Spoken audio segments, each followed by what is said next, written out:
Good morning 12th class. अब तक हमने लेसन नंबर 1 राजस्थानी शैली के 6 क्वेश्चन हमने लॉन्ग किए हैं। आज हम 7 क्वेश्चन करेंगे। किशनगढ़ शैली की विषय वस्तु अथवा विशेषताओं का वर्णन करो। मैंने पहले भी बताया, अगर विषय वस्तु आए या विशेषताएं आए आपने यही क्वेश्चन लिखना है। किशनगढ़ शैली की विषय वस्तु तथा विशेषताएं निम्नलिखित हैं। नारी सौंदर्य का चित्रण। किशनगढ़ शैली का मुख्य आकर्षक नारी सौंदर्य का चित्रण है कि किशनगढ़ शैली में जो नारी चित्रण किया गया है वो सबसे अधिक किया गया है। और किशनगढ़ शैली की एक विशेष बात यह भी है कि उस समय सबसे ज़्यादा नारी चित्रण उसी किशनगढ़ शैली में किया गया था और सबसे सुंदर स्त्री किशनगढ़ शैली की थी, उसका नाम था बनी ठनी। किशनगढ़ शैली मुख्य आकर्षक नारी सौंदर्य का चित्रण है। किसी भी अन्य राजस्थानी शैली में नारी को इतना सुंदर चित्रित नहीं किया गया है। इस शैली में बनी ठनी को हर जगह राधा के रूप में चित्रित किया गया है कि जहाँ पर जो भी चित्र राधा का बनाया गया है वहाँ बनी ठनी को दिखाया गया है। इसमें स्त्रियों के चेहरे पतले व कोमल बनाए गए हैं। नेत्र कमल या खंजक आकार के बनाए गए हैं। अधर यानी होठ लाल बनाए गए हैं। किशनगढ़ शैली की नारियों में स्थानीय नारी सौंदर्य की छवि है। सेकंड है हमारा पॉइंट, नौका विहार। किशनगढ़ शैली की सुंदर झील ने वहाँ के चित्रकारों को जल क्रीड़ा तथा नौका विहार के चित्र बनाने की प्रेरणा दी।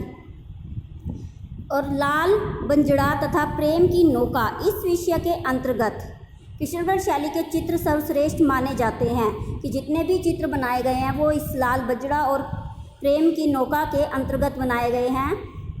इसमें प्रेमियों को बहुत ही सुंदर प्राकृतिक दृश्यों में जीवित वातावरण के बीच असाधारण सुंदरता के साथ दर्शाया गया है कि प्रेमियों को सुंदर प्राकृतिक दृश्यों जो हमारा नेचर फैक्ट है, नेचर हमारा है, उसमें चित्रों को सुंदरता के साथ चित्रित किया गया है। रात्रि के दृश्य। रात्रि के दृश्यों में चित्रकारों ने गहरी पृष्ठभूमि का प्रयोग किया है। गहरी पृष्ठभूमि यानी कि बहुत ज़्यादा अंधकार दिखाया गया है और दीपकों का झिलमिल प्रकाश पीले रंग के द्वारा बहुत सुंदरता से बनाया गया है। चांदनी रात की संगीत गोष्ठी दरबार संग्रह का एक उत्तम चित्र है कि यह जो है एक विशेष चित्र है। इसमें राजा सरदार सिंह अपने दरबारियों के साथ बैठा हुआ बनाया गया है। गायक उसके सामने बैठे हैं। इसकी पृष्ठभूमि में प्राकृतिक चित्रण स्वाभाविक है कि उसकी जो पृष्ठभूमि है वहाँ पर प्राकृतिक चित्रण होना बहुत ही स्वाभाविक है। रंग योजना। इस शैली में रंगों को अधिकतर बिना मिश्रित किए लगाया गया है कि बिना मिश्रित किए यानी कि कोई भी रंग को आपस में मिश्रित नहीं किया गया, मिलाया नहीं गया है, जिसमें लाल, पीले व नीले रंगों का प्रयोग किया गया है। इसमें सोने चांदी के रंगों का प्रयोग भी किया गया है। प्राकृतिक चित्रण। चित्रकार ने प्राकृतिक को भावुकता से देखा है यानी कि उसमें भाव भरे हुए हैं। वृक्षों के पत्तों को सुंदरता से बनाया गया है। नौकाओं का प्रयोग करते हुए नाविक भी इस शैली में सुंदरता से चित्रित किए गए हैं। नेक्स्ट है हमारा नायक नायिका भेद व राधा कृष्ण के चित्र। राजा सावन सिंह के समय में तो राधा कृष्ण किशनगढ़ शैली का एक मुख्य विषय बन गया था कि राजा सावन सिंह के समय में तो राधा कृष्ण किशनगढ़ शैली का एक मुख्य विषय बन गया था। इसमें कृष्ण को नायक और राधा को नायिका के रूप में चित्रित किया गया है। राधा कृष्ण की प्रेम लीलाओं का चित्रण बहुत सुंदर किया जाने लगा था कि यानी कि वहाँ पर जो सबसे ज़्यादा राधा कृष्ण के चित्र बनाए गए हैं और उन्हीं को ही दर्शाया गया है सबसे अधिक, और राधा कृष्ण की प्रेम लीलाओं का वर्णन भी बहुत अधिक किया गया है। गीत गोविंद के चित्र। किशनगढ़ शैली में गीत गोविंद के भी अनेक चित्र बनाए गए हैं। भागवत पुराण के चित्र। भागवत पुराण की कथाओं का भी बहुत सुंदर चित्रण इस शैली में किया गया है। नेक्स्ट पॉइंट है हमारा दरबार के चित्र। किशनगढ़ शैली के कलाकारों ने दरबार के चित्रों को विशेष महत्व दिया है। यह चित्र बहुत ही सतर्कता से बनाए गए हैं, बहुत ही ध्यानपूर्वक बनाए गए हैं जो बहुत ही सुंदर है, यानी कि इसमें इतनी कोशिश की गई है कि कोई भी गलती ना हो। शिकार के चित्र। किशनगढ़ शैली में आखेट के चित्र प्रमुख रूप से चित्रित किए गए हैं। आखेट यानी शिकार। इस शैली में राजा जब भी शिकार पर जाते तो वह अपने चित्रकारों को अपने साथ लेके जाते, ताकि जब वह शिकार करें तो चित्रकार उनके चित्र बना सके।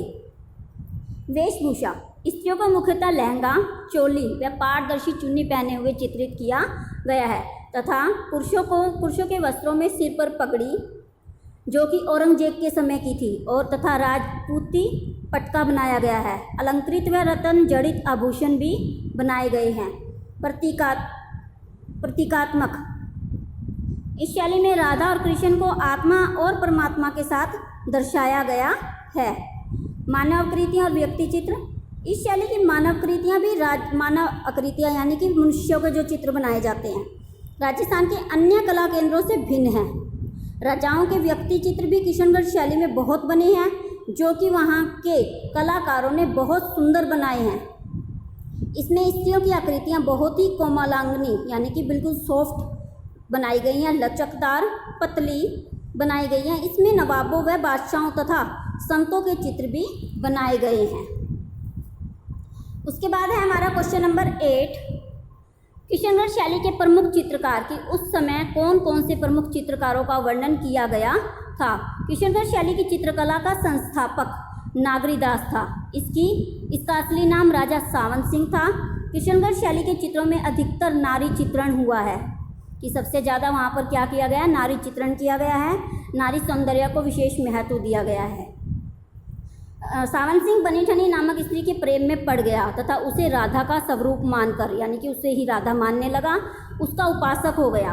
नागरी राधा का ही दूसरा नाम है, इसी कारण उसने अपना उपनाम नागरीदास रख लिया। सावन सिंह ने अपना दूसरा नाम नागरीदास रख लिया। किशनगढ़ शैली में नागरीदास भी एक प्रमुख चित्रकार है। किशनगढ़ शैली के प्रमुख चित्रकार जिन्होंने इस शैली को चरमा उत्कर्षण यानी कि उन्नति पर पहुंचाने के में पूर्ण रूप से सहयोग दिया है, उनका विवरण निम्नलिखित है।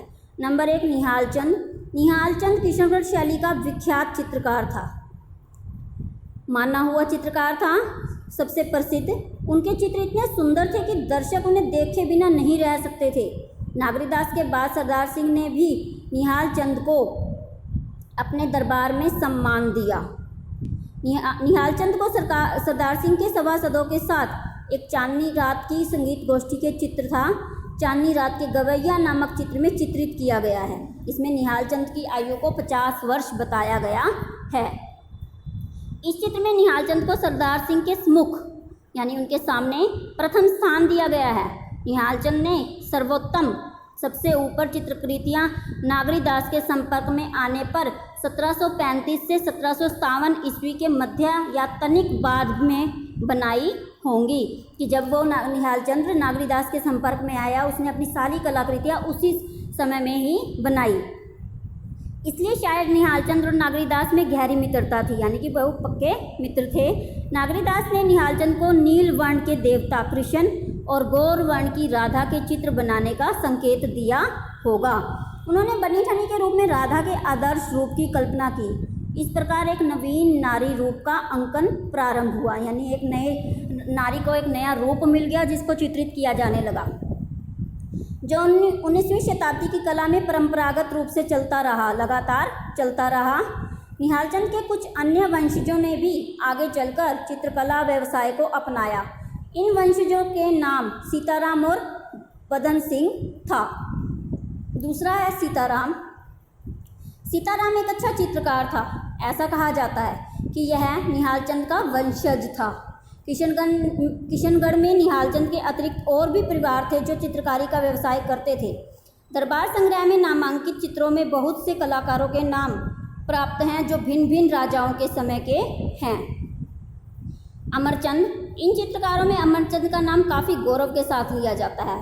उसका बनाया एक चित्र चांदनी रात के गवैया, जिसका पहले उल्लेख किया जा चुका है, दरबार संग्रह से प्राप्त था। इस चित्र का रचनाकाल अनुमान से बताया जा सकता है कि 1760 से 1766 ईस्वी के मध्य में है। अमरचंद की शैली मुगल है। अमरचंद का पुत्र मेघराज भी प्रसिद्ध चित्रकार था। भवानीदास नामक चित्रकार राजा राज सिंह के समय में था। कहा जाता है कि उसने दरबारियों के अनेक चित्र बनवाए। इसी समय में एक अन्य चित्रकार कल्याण दास का नाम भी प्राप्त हुआ। अमरचंद के विषय में कहा जाता है कि उसने दिल्ली दरबार में चित्रकला पर निहाल चंद की शैली की गहरी छाप है, परंतु अमरचंद की कृतियाँ मुगल शैली की हैं।